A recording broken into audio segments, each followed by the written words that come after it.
A grease gun is a handy tool designed to apply lubricant, usually grease, to moving parts like bearings, joints, and gears. Think of it as a precision applicator, making sure that machinery parts, especially those exposed to heavy use, stay smooth and friction-free.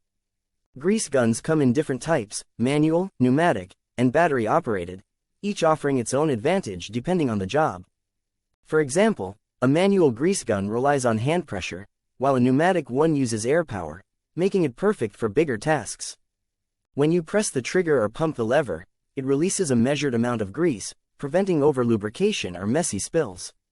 The gun's nozzle directs the grease exactly where it's needed, reducing wear and tear on equipment, extending its lifespan, and improving performance. What makes grease guns fun to use is their satisfying precision and efficiency. Picture a mechanic working on a big, noisy machine, using the grease gun to quiet squeaky parts or make sure everything runs smoothly without a hitch. Instead of slathering grease everywhere, the tool allows you to apply just the right amount.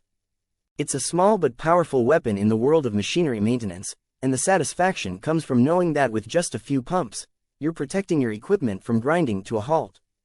Plus, mastering the art of greasing is like a rite of passage for anyone working with heavy equipment. It's the kind of knowledge that separates beginners from seasoned pros.